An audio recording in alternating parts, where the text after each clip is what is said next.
Ready, start. Sir, I am very glad that I have the opportunity to take part in the discussions on the demands for grants in respect of the Ministry of Labour. I am glad we have got a very good labor minister, but I do not know whether he is able to take all the necessary steps to improve the labor situation in this country at this crucial moment. Sir, in the labor ministers' conference some time back, it was suggested that steps should be taken to enforce the minimum wages in the different industries. It was also suggested that non implementation of minimum wages should be declared as a cognizable offense and the offenders should be arrested. However, it had been agreed at the conference that more deterrent punishment should be given to the offenders and that the act should be amended suitably. Necessary changes should have been made in the central legislation by this time. The Industrial Dispute Act had become outdated and it should be completely overhauled.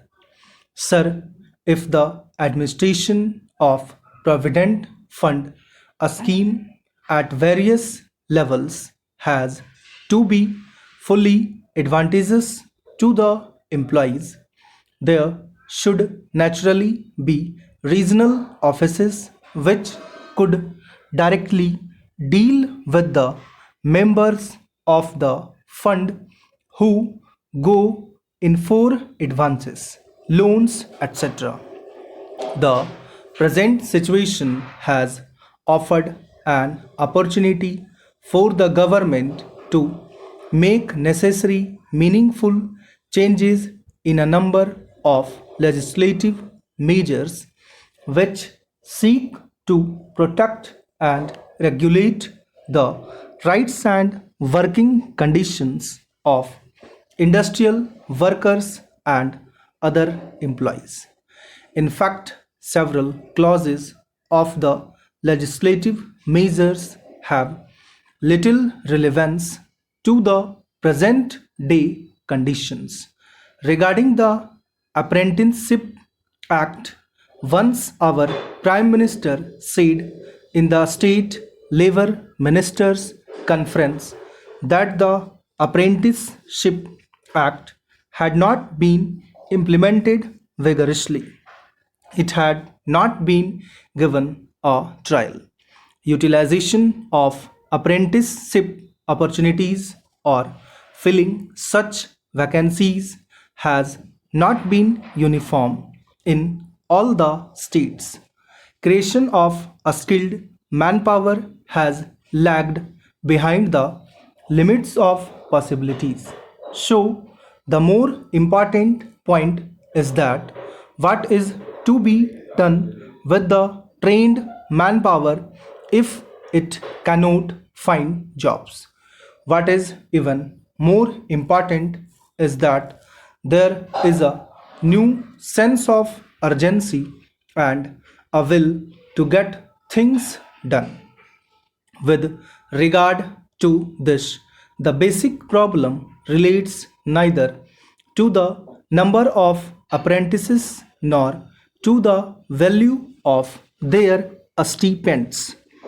Furthermore, the gross contribution to the fund has been increasing year after year, but the average refund amount is not increasing accordingly. Sure, the industrial policy resolution clearly mentions that in the process of rapid industrial development, labor assumes a vital role to help establish a socialistic pattern of society. The main Problems facing the working class are of getting adequate wages, essential commodities at prices they can afford, some sort of shelter and cloth. The government's minimum needs program has hardly reached the working class. The vast majority of laborers are unable to make both ends meet. The government has mentioned endlessly on the question of evolving a national policy or on integrated wages, incomes, and price policy. Sir, it has claimed that the energy has brought discipline among laborers and the production has been increased as. It is a fact, but the laborers are forced to work and they are forced not to take part in the trade union activities. The trade union rights have been completely taken away from the labor.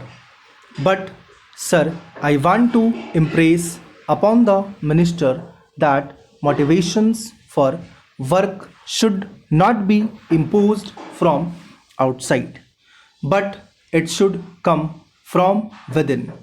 A contented labor force is an asset to the development of industries. You have taken away the permitted bonus. Some time back, this parliament passed an act to fix the minimum bonus at 8.33%.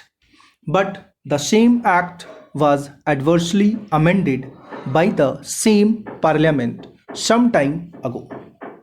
The bonus was accepted by this government as deferred wage, but the same government has reversed the conception of bonus, and this government says that bonus is not a deferred wage, but it is connected with production and productivity.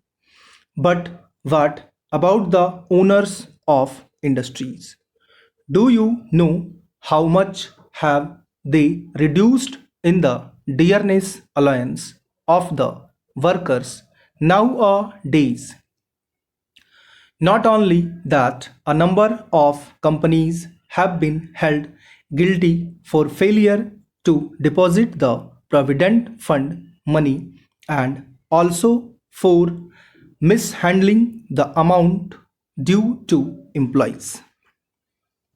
The total number employees covered by the scheme was 60 Lalit, which was subsequently increased to 70 lakhs. The gross contribution to the fund was expected to be increased, but the refund has not increased accordingly.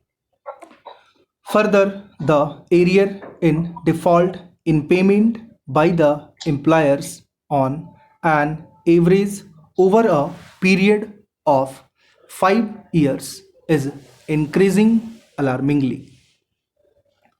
Such a situation calls for a stringent regulation and control over the operation and administration of funds. Stop.